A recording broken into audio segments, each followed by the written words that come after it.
Evan Mercer and his quiet smile hid a secret that no neighbor, friend, or colleague could have imagined, a secret that would erupt into a high-speed chase across California. A robbery that shocked the state, and a disappearance that left everyone questioning what was real and what was impossible. In the quiet neighborhoods of Santa Clarita, California, where palm trees lined every street, and the sun seemed to shine brighter than anywhere else, Evan Mercer lived a life that looked perfect from the outside.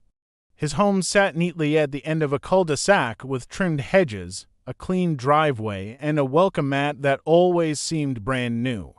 Neighbors waved when he passed by. They admired his calm smile, his friendly nods, and the way he always seemed to have time for a quick chat before heading off to work. To everyone who knew him, Evan was the definition of stability. He was polite, hard-working, and dependable, the kind of man you'd trust to watch your house while you were away. By day, Evan worked as a real estate agent, helping young couples find their dream homes. He dressed sharp, spoke softly, and always carried himself with quiet confidence. But what no one saw was how much of his life had been built on shaky ground. For years, he had been chasing the success he thought he was supposed to have. Every sale, every deal, every new listing gave him a momentary rush, a small taste of victory that faded faster each time. The commissions weren't enough to cover the growing loans he had taken to expand his business. When the market began to dip, the numbers stopped making sense, and the weight of it all began to crush him. Evan didn't talk about his problems. He couldn't. He had built his reputation on being steady and trustworthy, and admitting he was struggling felt like tearing that entire image apart. So he kept smiling, even when letters from the bank started arriving more often. He answered calls from clients while silently calculating how many more weeks he could afford to pay his bills. Every night, he sat at his kitchen table, the only light coming from his laptop screen, staring at spreadsheets that refused to add up. His coffee went cold, his eyes grew tired, but he stayed there pretending the numbers would eventually fix themselves. The pressure began to change him in small ways first. He became quieter, less patient, more distracted. He stopped showing up to weekend barbecues and skipped morning jogs around the neighborhood. When people asked if he was okay, he brushed it off with a smile and said work had just been busy. No one questioned it. No one could see that he was falling apart inside. There were moments late at night when Evan drove aimlessly through the city, the roads empty except for the glow of traffic lights. He liked the silence of those drives. It was the only time he didn't have to pretend. The calm surface he showed the world began to crack in those hours between midnight and dawn. Sometimes he'd park near the hills overlooking the valley, staring at the lights below, wondering how everything had gone so wrong so quietly. The truth was that Evan didn't just fear losing his money, he feared losing his identity. His entire sense of worth was tied to the illusion of success. Without it, who was he? Just another man who tried and failed. The thought was unbearable. He told himself he'd find a way out, just one more deal, one more opportunity, and things would turn around. But deep down, he knew the numbers had already sealed his fate. As the days grew longer and the calls from creditors became more persistent, the pressure turned into something heavier, something that whispered to him in the quiet moments, telling him that there was only one way to escape the storm he had created. And though he didn't know it yet, that whisper would soon drive him to do something that no one, not even he, could have imagined. It happened on a Friday afternoon, the kind of golden California day that made everything look calm and harmless. Evan Mercer sat in his car outside the bank, staring at the reflection of the building in his windshield. The air conditioning hummed quietly as he held his phone in his hand, scrolling through his messages. Among them was the one that changed everything, a short, cold notice from the bank stating his last loan request had been denied. There was no apology, no sympathy, just numbers and facts. By the following week, his accounts would be frozen. Every bit of financial hope he had left vanished in that single moment. Evan's hands trembled as he put the phone down. He felt a strange stillness wash over him, like the world had suddenly stopped moving. He could hear the muffled laughter of people walking by, the sound of car doors closing, a child asking for ice cream. Everything normal, everything routine, yet his life had just fallen apart in silence. The panic he expected didn't come. Instead, something colder settled in a kind of detached clarity. That evening, he went home, made himself a drink, and stared at the stack of overdue bills spread across his kitchen counter. The numbers no longer made sense, they were just marks on paper that mocked him. His mind drifted through memories of how hard he had worked to build his career, how many hours he had sacrificed, how many times he had told himself that it would all pay off. Now, all of it was slipping through his fingers, and no one even knew. The next morning, Evan woke up before sunrise. He stood in front of the mirror, studying the tired man staring back at him. His reflection looked like a stranger, eyes darker, expression empty, mouth set in a line that no longer bent into a smile. He showered, dressed neatly, and tied his tie just as he always did, though there was no meeting to attend, no client to impress. It was as if he was preparing for something else, something final. He drove through the quiet streets of Santa Clarita as the sky turned orange. The radio played softly, but he wasn't listening. His thoughts were sharp and steady, focused in a way they hadn't been in months. He stopped by a small hardware store, made a quick purchase, and continued driving until he reached the small, local bank near the outskirts of town. It wasn't a major branch, just a modest building with a few tellers and barely any morning customers. Witnesses later described him as calm when he walked in. He moved with purpose, not hesitation. What happened inside took less than 3 minutes. No one was hurt, no one screamed. He handed a note across the counter, and when he left, he carried a duffel bag that looked ordinary, not rushed or heavy. The security footage captured every detail: his clean suit, his blank expression, his slow steps toward the door. When he got back into his car, he didn't speed away. He simply merged into traffic like any other commuter heading out for the day. The police wouldn't realize what had happened until 20 minutes later, when the teller finally found her voice to press the alarm. By then, Evan was already miles away, driving north along the freeway, the bag of cash resting quietly on the passenger seat. As the sun rose higher, his phone buzzed with missed calls and messages from friends and co-workers, all unaware of what he had just done. He turned the phone off and rolled down the window. The wind rushed in, carrying the scent of salt from the ocean nearby. It felt almost peaceful. The man who had once worried about every dollar and every deal now felt weightless, untethered, as though the life he had known had already ended the moment he walked out of that bank. Somewhere deep inside, he understood that there was no turning back. Whatever line existed between the man he used to be and the man he had just become was already erased. By late afternoon, the story of the quiet California real estate agent who robbed a bank had already spread across local news stations. Police scanners buzzed with reports of a white SUV moving north along the Pacific Coast Highway. At first, officers believed it would be a quick capture. They assumed he would panic, make a mistake, pull over once the sirens grew louder, but Evan Mercer didn't panic. He drove with steady hands and an unnerving calm that confused everyone chasing him. The highway stretched endlessly ahead, curling along cliffs and open stretches of coastline.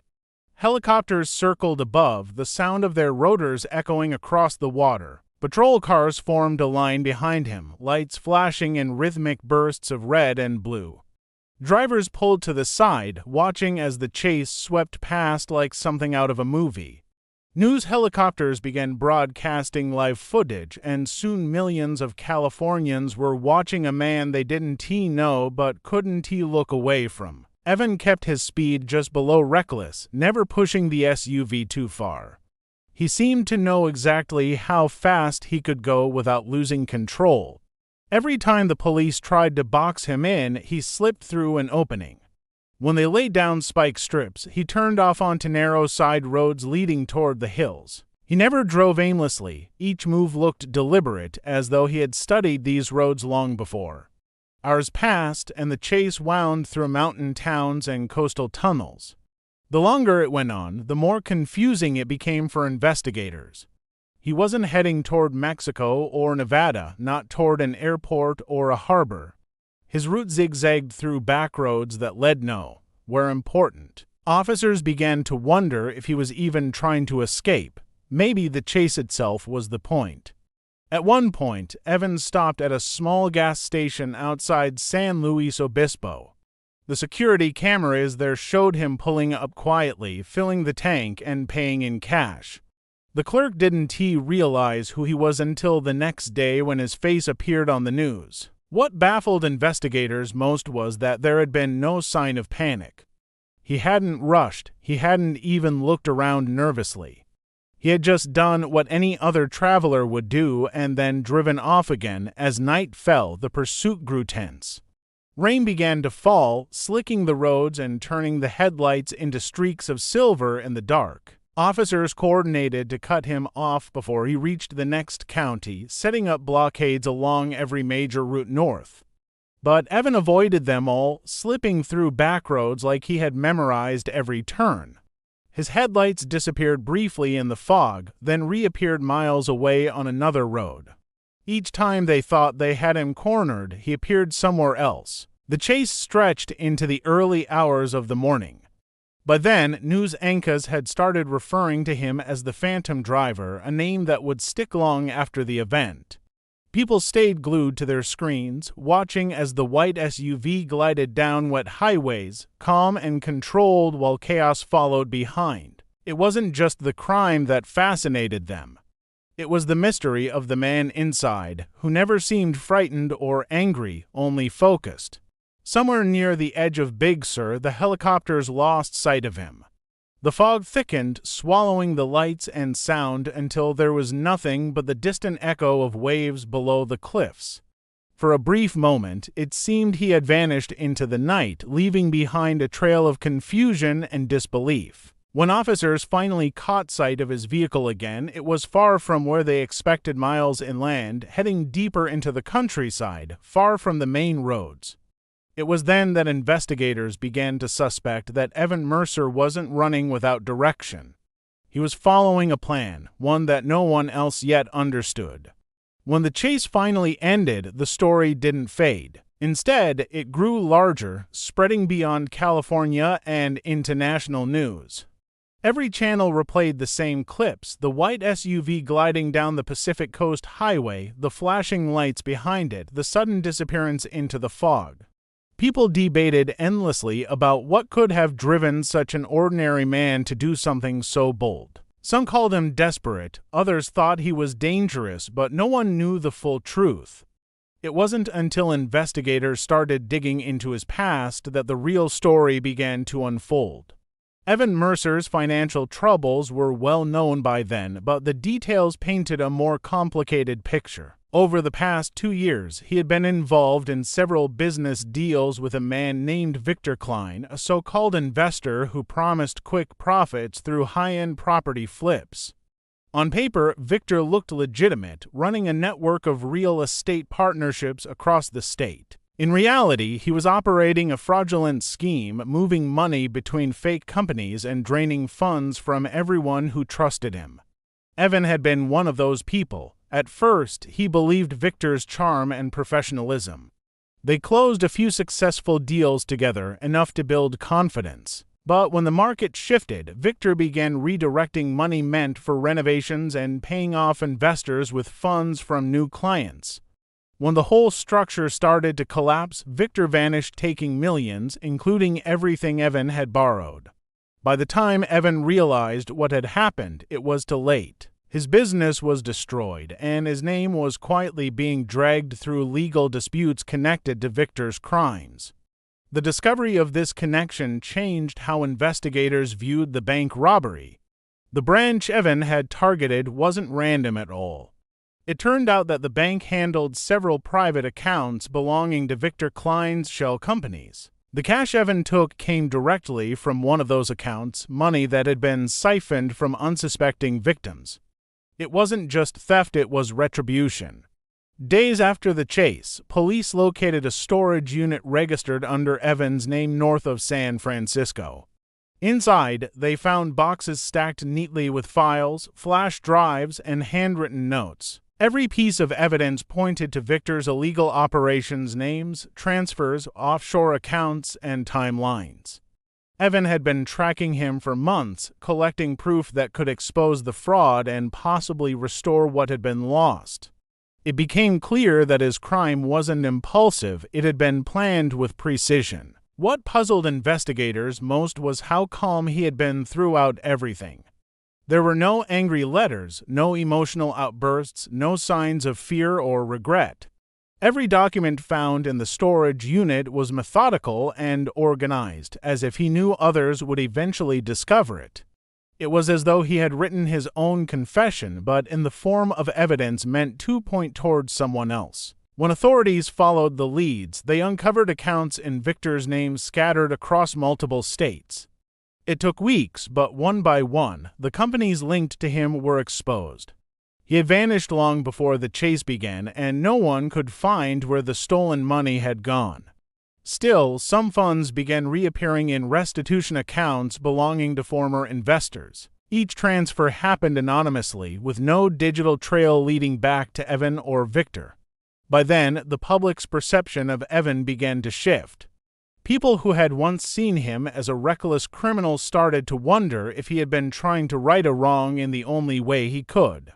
The idea of a man stealing from a thief made the story even harder to define. He wasn't innocent, but he wasn't what people expected either. In the middle of the chaos, he had exposed something much darker than his own downfall. As investigators pieced everything together, one question remained unanswered. If Evan had all this evidence, why risk everything in a public chase? Why not turn it in and disappear quietly? The answer, they would soon realize, was buried in the final part of his plan, something that would only come to light after he was gone. When police finally located the white SUV, it was parked neatly at a remote overlook near Big Sur, the kind of place where cliffs met the sea and the air always carried the sound of waves crashing below. The vehicle sat in silence, doors unlocked, keys resting on the dashboard. There were no signs of struggle or damage, just an eerie stillness that didn't match the chaos of the days before. The duffel bag that once held the stolen cash was inside, but empty. Beside it lay a folded piece of paper with only 3 words written in calm, steady handwriting: "Check the accounts." Search teams were deployed across the area, combing the cliffs, beaches, and wooded trails, but there was no sign of Evan Mercer. The tide had been strong that morning, and some believed he might have jumped into the sea, ending everything on his own terms. Others thought he had planned his escape perfectly, using the confusion to vanish without a trace. Helicopters swept the coastline for days, but not a single clue appeared. The man who had led the most talked-about chase in California's recent history had simply disappeared. While the search continued, a quiet series of transactions began to unfold in the financial system. One by one, accounts linked to Victor Klein's fraudulent companies were drained, and the funds were redirected to restitution accounts belonging to victims of the scam. Millions of dollars were returned to people who had lost everything, yet no one could trace where the money had come from. The timing was impossible to ignore. Each transfer happened within hours of Evan's disappearance. It was as if someone had activated a plan he had set up long before the robbery ever took place. Investigators followed every lead, checking offshore accounts, encrypted messages, and computer files found in his storage unit. They discovered automated scripts and detailed instructions written in his handwriting, explaining how certain transactions would trigger if specific conditions were met. It was all perfectly timed. The moment his SUV was reported abandoned, the system began moving the money. He had built a financial chain reaction, ensuring that even if he wasn't around to witness it, the people who had been wronged would finally receive what they were owed. The story took on a life of its own. News anchors speculated endlessly about what really happened to Evan Mercer. Some called him a criminal mastermind who manipulated the system to his advantage. Others saw him as a man pushed too far, seeking justice in a world that had turned its back on him. For weeks, people visited the cliffside where his car had been found, leaving flowers, notes, and photographs. It became a strange kind of shrine, not for a hero or a villain, but for a mystery that refused to fade. Months later, a hiker reported finding a torn piece of fabric near the rocky shore below the overlook. It matched the color of the suit Evan had worn on the day of the robbery.